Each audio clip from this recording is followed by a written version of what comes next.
It's not another day, it's the same day. It's my narrative, I gotta catch up. September the 5th. Wake up. I need to get something out of the truck right quick. Go outside to the truck. Oh, we in the hotel for the week, by the way. Somebody was gracious enough to bless us with a hotel stay for the first week. And then that following week, we were going to go meet up with a young lady who offered her home to us. So, September the 5th, we wake up. I'm like, I need to go to the truck to get something. Boom, go to the truck. Crank, crank, crank. No crank. Dead. Battery gone. Don't even want to go in there and tell her. Matter of fact, rewind. That's why I should have recorded on the day of. She went out there first. She didn't want to tell me she left the door open. That's why that's why the battery went dead. So she always scared that she left the door open, the battery dead. The whole time, like, we had a bad battery from the beginning. Thank God we even made it. You know, once your battery cuts on, the alternator runs your engine. And so that's why we didn't know that the battery was so bad, because we made it all the way there night before, you know, but it ain't cranking back up. That thing was all the way dead, like, And the fact that my man, I paid him that money and I kept taking up for him to drink, like, nah, don't do him like that. He cool. When he put a bad battery, knowing we about to drive across the country, like, that's the type of stuff that I just can't get down with. I really like my man too, but like, I can't fool with him on the business level. This is the second time he burnt me too. So I should have known. I try to give him another chance. I like to give a lot of people chances. I don't like holding grudges. I don't like beefing. I don't like none of that. I'm a new person. My old self maybe would have liked it, but now I know. Anyway, excuse me. All right, so it's dead. We have to call Geico to get the car towed to a shop nearby. Get it to a shop, and it's $50 to do a diagnosis.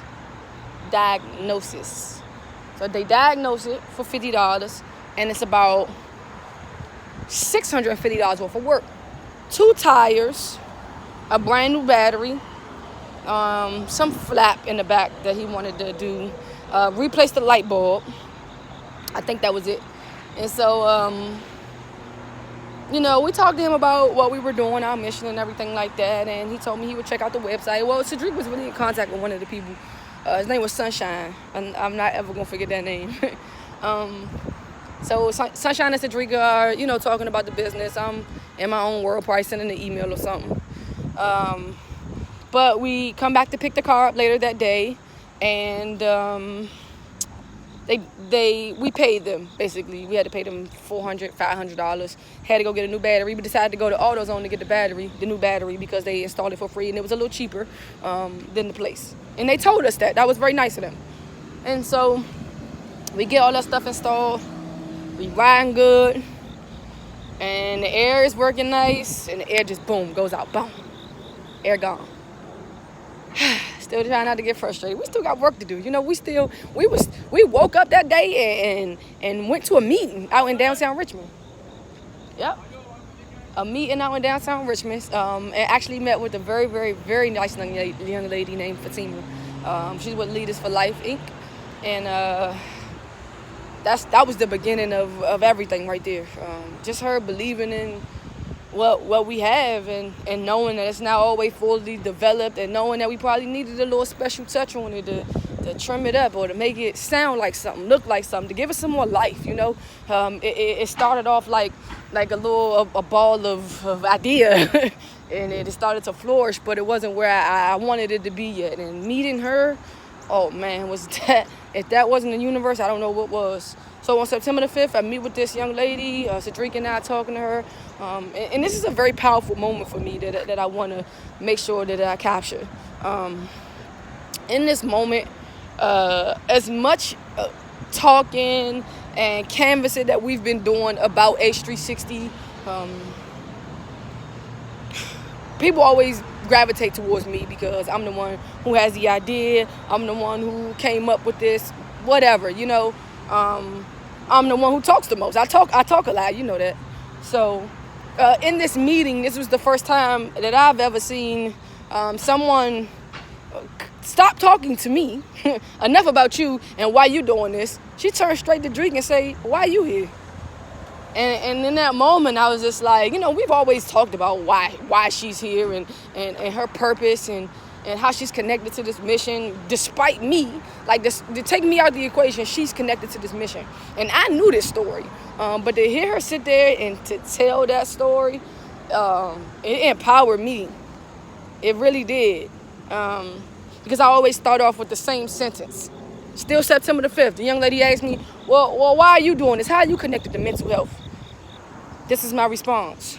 I've never dealt with mental health, but I know that it's around me a lot. And I see my family going through it, and they're just not aware of what the signs are. They're not even aware that they're going through something. And so that's more my premise. And then my background, I've dabbled and dabbled in a little bit of mindfulness. I've dabbled and dabbled in social work, psychology. So I have a little bit of everything going on in terms of background information about mental health. And then that's my story, right? I get home that night and I'm like, Drake, I just remembered that in 2014 I went to go see a therapist. How did I just remember that? Let me tell you how I just remembered it. Because in 2014, actually, I had altercation with my prior relationship. It wasn't an altercation because I just went crazy. I did something I shouldn't have did. You know what I'm saying?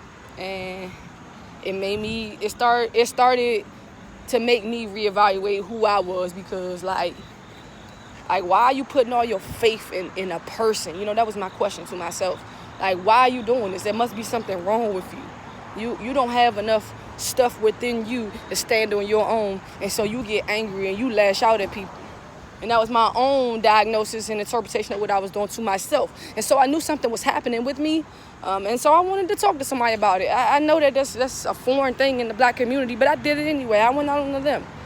I get in this daggone room, and me being the person that I am with all the information that I have, I know a little bit about something, okay?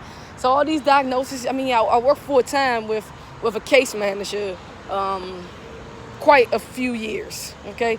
And so all those DSMs and all the diagnoses, I know about them. I know what they mean. I know them. So I'm in here and I'm telling this young lady that I lashed out at my partner. I hit her. And I'm not that type of person. Like, I was really angry. And what is getting me so angry was my problem. What's wrong with me? And I'm telling her, she's like, it sounds like fear of rejection. And I'm like, yes, it is exactly that. Fear of abandonment. That's exactly what I'm going through. She says, have you ever self-harmed? Never. Have you ever thought about self-harm? Never. Have you ever had thoughts of not wanting to be here? No. No, never, ever. It's never gone that far. I just get angry. That's it.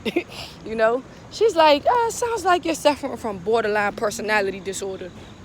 I was like, I know what that means.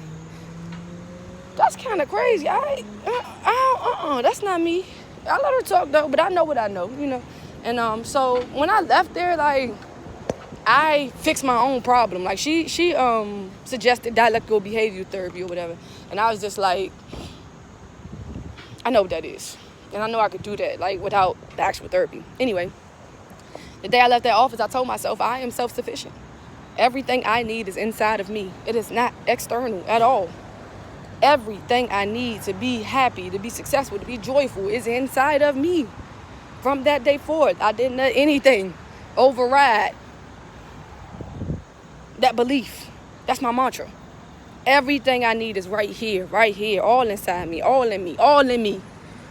I can keep all that other stuff, all right? I catapulted from that. I didn't look back. My career, my life, everything has started spiraling up when I made the decision to not have to depend or lean on anyone or anything, because it was all in me. So this is September the 5th, that night. And I was like, I need to start telling people that story. That's important. That's important, man. Like, why am I connected to this mission? Like, I saved my own self. I didn't use medication. I didn't need therapy. But I was dealing with some stuff, man. And I was able to deal with it on my own. And when I say on my own, I don't mean by myself. I mean, like, even talking to people about how I feel and what I'm going through. Like, that was big for me. I didn't used to do that. I still don't. But I'm getting better at it, and it makes me feel better. And it has made me feel better throughout the years. So on September the 5th, I decided from that day forward, when people ask me how I'm connected to this mission that I'm doing, that is a part of my story. There are other parts of my story that are important, but that is important as well, and I need to tell it. September the 5th. So we meet a few people, make a few connections, get back down to the truck, pick it up, go back to the hotel. September 5th, wrap.